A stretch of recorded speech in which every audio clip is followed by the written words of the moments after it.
You want to head into the year with a solidified, easy, simple business plan that you can keep track of and know exactly what you're doing to meet your goals?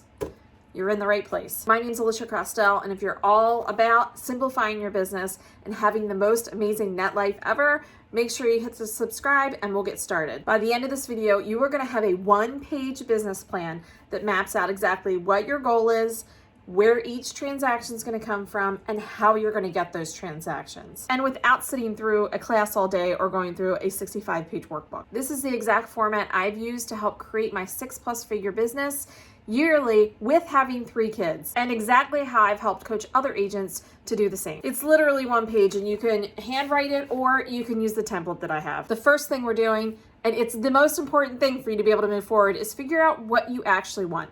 How much do you actually want to make? What is your nut to crack every month? Is it $5,000, $10,000, $25,000, $60,000?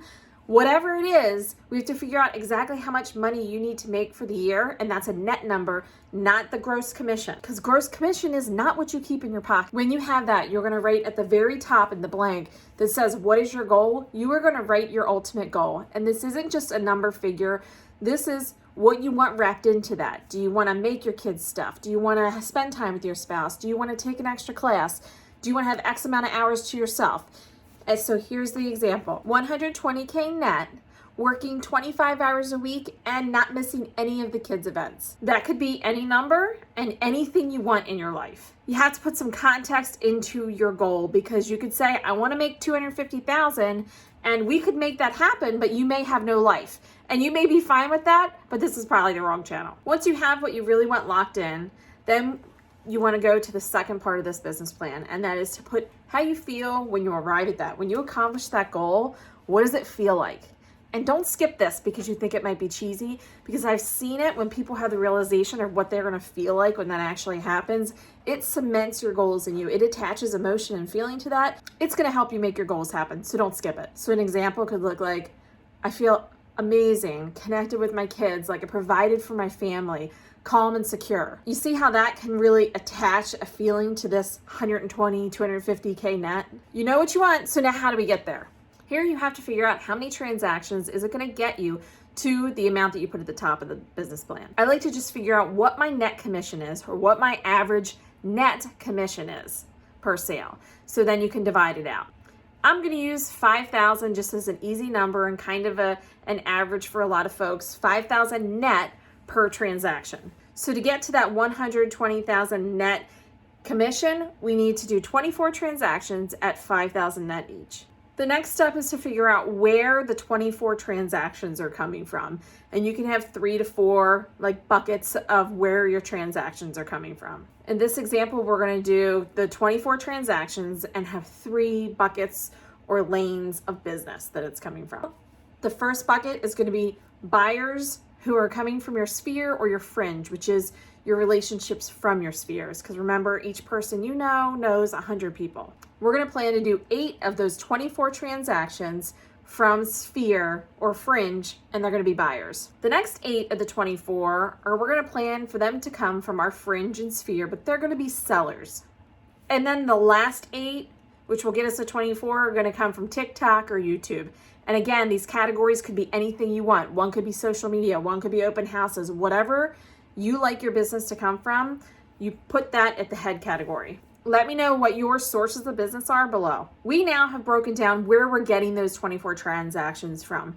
Now we need to know, if we're going to get 8 buyers from our sphere, how exactly are we going to do that? What activities are we going to do to make 8 buyers bubble up out of our sphere and fringe people? You can do approximately 4 to 6 categories in each one. One's going to be handwritten notes or send out cards to people in my sphere or that I've met once a day.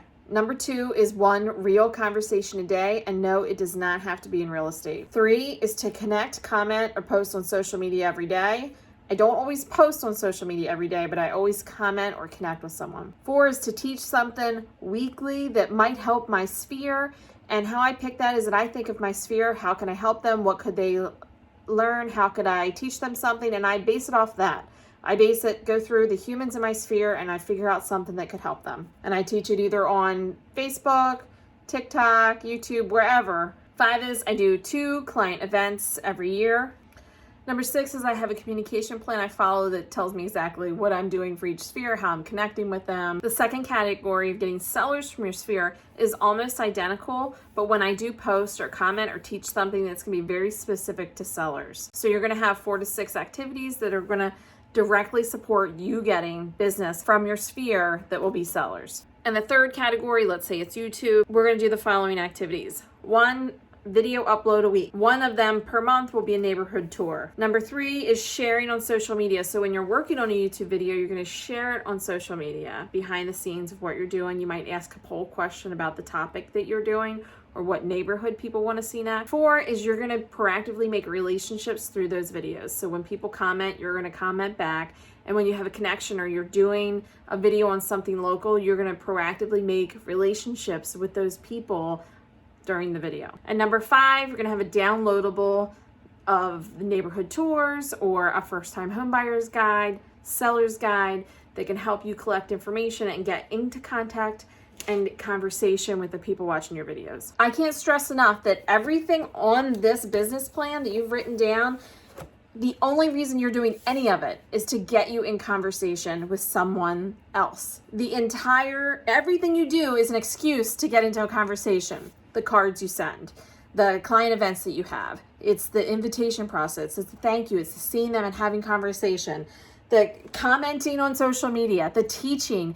It is all to get conversations with other humans so you can get a real estate client. So it doesn't matter so much about what the specific activity it is. It matters that you're doing it consistently and that it is provoking a conversation. If you want to know how to make every one of those activities happen and get it into your schedule and into your communication plan, that's what we're going to tackle in this video next. And make sure you hit subscribe so you can make this upcoming year your best year in real estate yet.